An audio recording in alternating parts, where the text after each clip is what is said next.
Hello, my dear friends. Here I am, SK Booty, back with you in continuation of our last lesson, number 11, on Delat and DeLong. We will study further in detail and carry that lesson forward so that you are able to do all types of numericals related to Delat or DeLong, also called change in latitude and change in longitude, Shelat or Shellong. Right. Let's carry on with this lesson. And let us first understand what is a great circle, what is a rhumb line, and which will be useful for not one but many lessons. The words like great circle and rhumb line will be used. Great circle is a circle on the surface of the earth whose center and radius are same as that of the sphere itself. That means this one complete circle, earth. Only one great circle point can be drawn through any 2 points on the earth, except when these 2 points are on other side of the diameter, north and south pole, antipodal point. Then you can draw any number of great circles.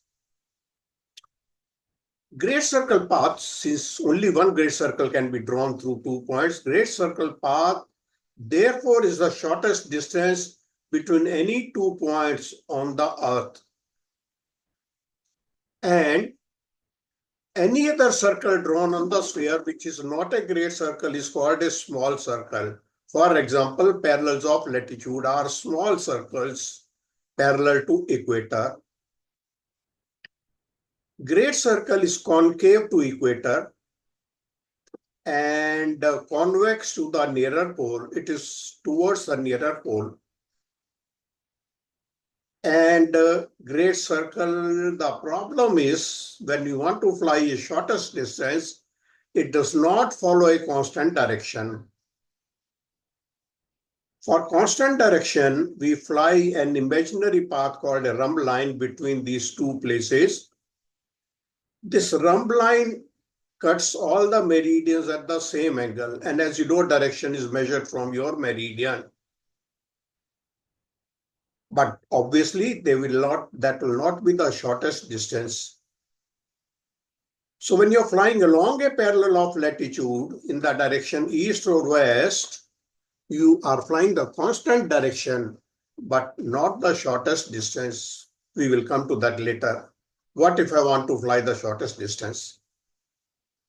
Rhumb line is a mirror image of the great circle and is a curve concave to equator. I beg your pardon, convex to equator. Great circle is concave to equator. Meridians and are a part of the great circle. Meridian and anti-meridian combined is a great circle, but follow the same direction, north, south, or east, west. Similarly, equator is a great circle, but lies in the direction of east, west. So meridian and equator are great circle as well as rhumb line. All other great circles will not be rhumb line, and rhumb lines will not be great circle except these two exceptions. Right, now let's carry forward what we have learned to our next slide.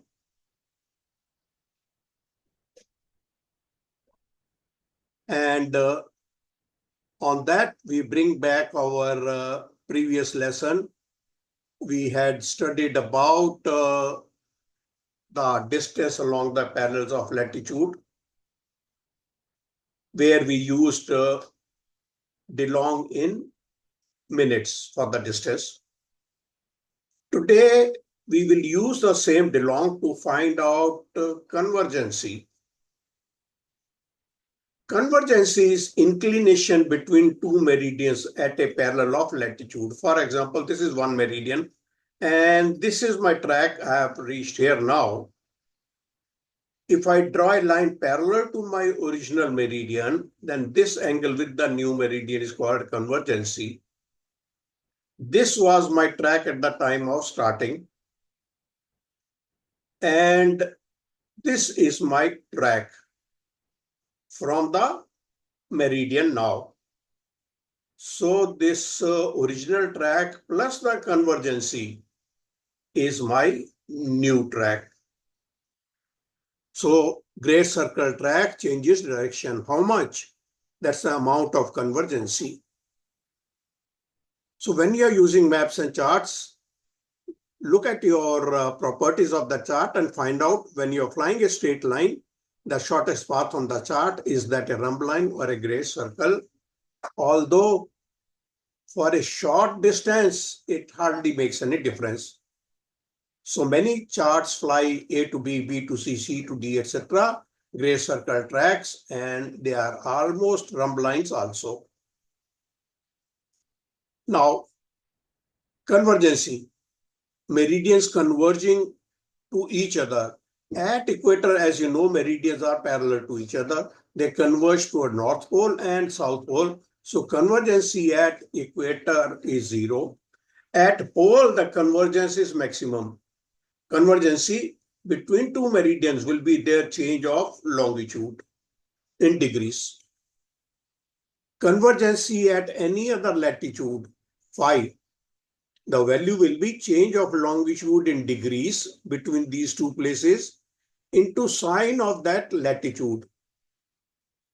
If your change of longitude is in degrees and minutes, for example, if it is 12 degrees and 30 minutes, 30 by 60 is 0.5, so take it as 12.5 degrees. Convert the minutes into degrees, or decimals of degrees, and use the value of degrees. If you know the degrees of DeLong and want it in minutes, then multiply 12.5 degrees is your DeLong. You want in degrees, you want it in minutes. 12 into 60, 720 minutes plus 30 minutes. So 750 minutes will be your in minutes. So you should know how to convert degrees and minutes into degrees and vice versa. And convergency, this angle convergency, this is the great circle path and it has changed direction. This is the original meridian, I have brought it here. This angle convergency is equal to double of the conversion angle, and conversion angle is the difference between the great circle bearing and the rhumb line bearing at any place.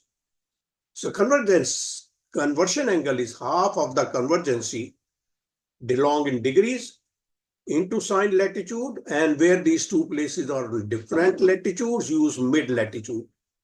And that will give you your conversion angle. We'll be using conversion angle in our radio aids. So at that time, you should know that, okay, I know how to use the conversion angle. Little more about this topic of DeLong, DeLat, etc.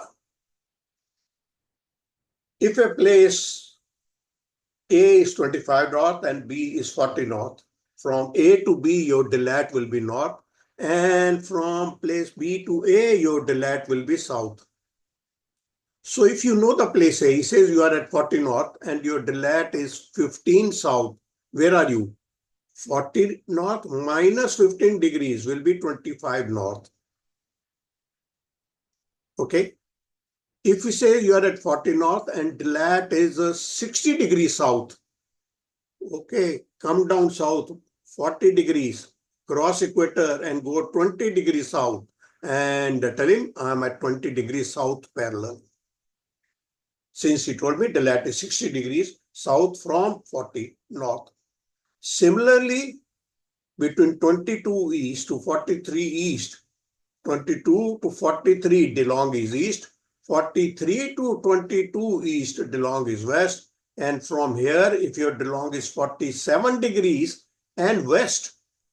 You are towards east, continue west. After 43 degrees, cross the prime meridian and go to 4 degrees west, and that will be your new place.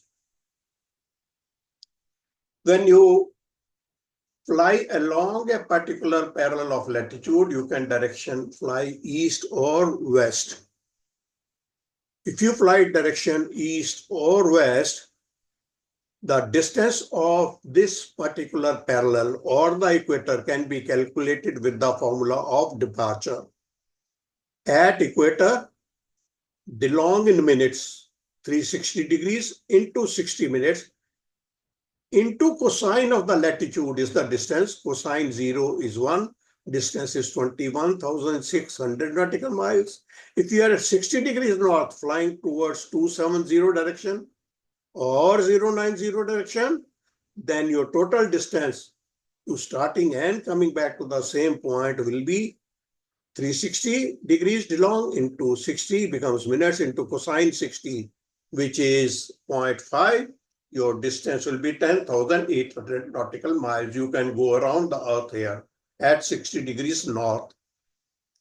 And if you want to go around the earth, why should I travel on equator? 21,600 nautical miles.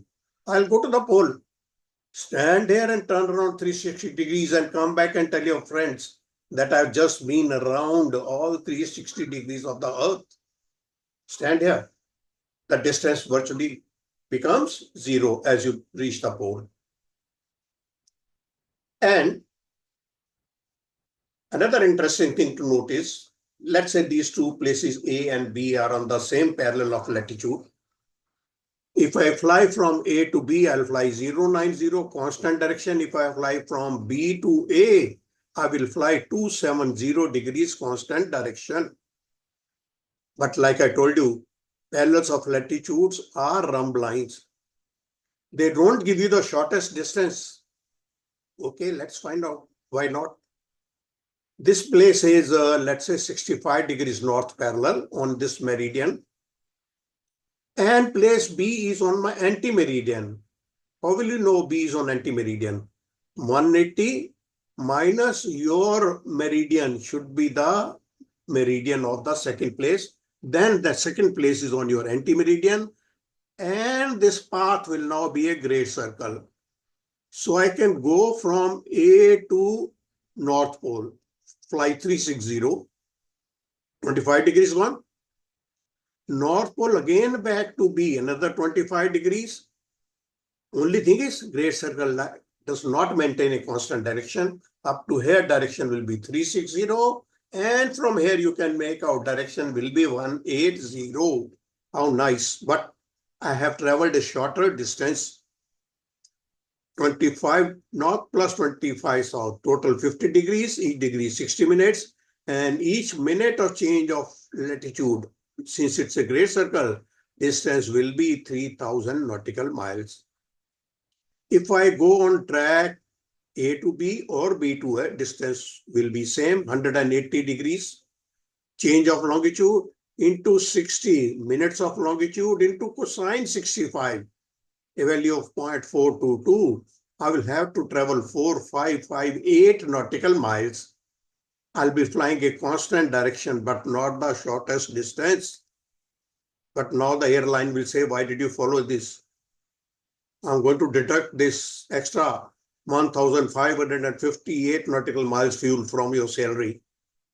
You should have flown by this route. Very expensive, isn't it? Okay, that's why we are learning, so that we don't fly longer routes and cause our airlines a loss.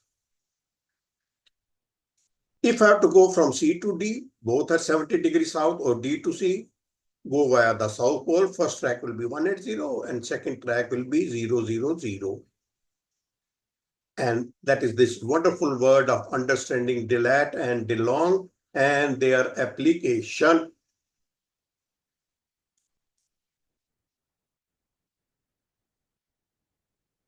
And there is little bit more left.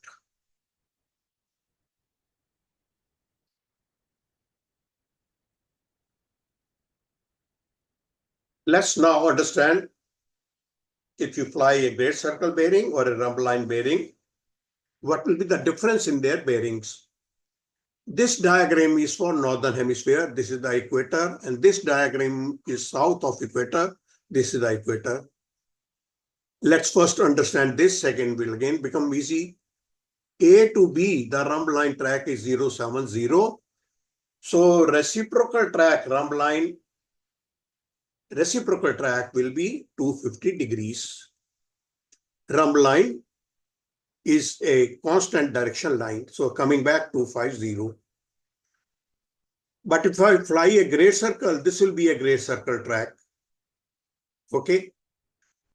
Concave to equator. So I have to find out this angle if I want to fly a great circle track. And this angle is conversion angle is equal to half of DeLong in degrees into sine of the mid latitude. Here, DeLong is 12 degrees and the mid latitude I've taken is 50 degrees. So your conversion angle will be 5 degrees. If conversion angle is 5 degrees, then great circle track here will be 065. Coming back, reciprocal rhumb line will be 250. This was 070, 250, and this will be now 5 degrees more. It is towards the right hand side of or clockwise side of the rhumb line. This was towards anti-clockwise. Clockwise direction is always more. So return initial great circle track will be 255 and you will be changing direction. By the time you reach here, you will be flying 245. So great circle changes direction. Rhumb line reciprocal tracks difference is 180. Great circle A to B is 065. B to A is 255. Total difference is 190. So if he gives you a question that great circle from A to B C, B to A is so much, now find out their reciprocal tracks difference. If the difference is more than 180, you are in the northern hemisphere.